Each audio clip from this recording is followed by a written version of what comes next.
Let's talk about South Africa being an attractive destination for Chinese investors. Yes, we've got the Chinese President Xi Jinping here for BRICS at the moment, but it's a good destination based on a study by Wits and the Bank of China. Academics interviewing 55 Chinese-owned companies. The report was also presented at the BRICS Summit yesterday. Let's unpack it a little bit. I'm joined by Professor Volker Schoer from Wits School of Economics and Business Sciences. Prof, good morning to you. Appreciate the time. I'm curious, I'd like to start here. What do we mean by a most attractive destination?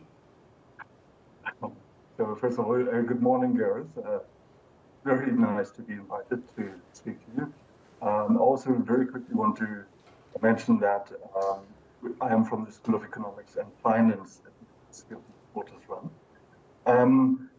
When we speak about attractiveness and most attractiveness, we actually asked as part of a broader study, we tried to identify indicators of attractiveness for Chinese investors.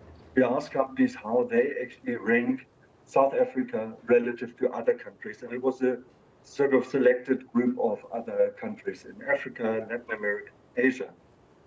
So most attractive, I want to say it in that context, it's relative to the countries that we asked them to rank South Africa against. And against other African countries, the Chinese companies that operate currently in South Africa, they still perceive South Africa as the more attractive investment destination. And how do we then, as a country, because of BRICS at the moment, we want to try and secure business from other countries, namely China, of course, because of the size of their economy and the number of investments we have with them in this country already. How does this expand business? What do they do with this sort of research? What do we take away from this then, Prof? That's a great question, actually. The aim of this entire study was to create a report that the Bank of China can use to inform potential investors in China and mainland China, and encourage them to actually invest more in South Africa. I think the problem that the Bank of China saw was that there was lack of information and concentrated information that's tailored for Chinese investors in particular. And based on that, the Bank of China then initiated this project with us. And in collaboration with them, we developed now a report that really provides a comprehensive assessment of South Africa's attractiveness for Chinese investors. So the hope is that by providing better information, more accurate information that is relevant to Chinese investors, that we can actually attract even more of their foreign direct investors. When the study also looks at the attractiveness of South Africa to China as a great investment platform, a great investment area, does it raise any concerns? I imagine things like blackouts would come into it, the lack of growth in our economy of the BRICS countries. Let's be very honest, Prof. We're pretty much at the bottom of the ladder when it comes to the size of GDP and economic growth. That's got to be a concern for the Bank of China, and I'm sure this must have come up in the study as well.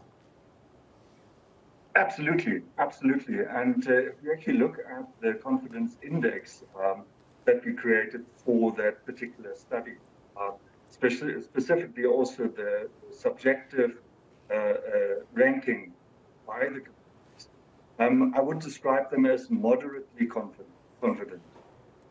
So they are concerned about social cohesion in South Africa. They are concerned about the political structures in South Africa. And yes, they obviously see that economic growth is slow. The energy crisis is a problem for them as well. And that for me was the interesting part, actually, or specifically for the firm survey. They are aware of all of these problems. And despite that, the vast majority indicated that they still see or expect their companies to grow in terms of workforce, in terms of investment in fixed assets, so in productive assets like machinery and housing, as well as their revenue expectations, they still actually have a very positive outlook. And I think that's somehow how we should also think about this kind of ranking. We identify problems that companies see in South Africa, and we all see these problems as well.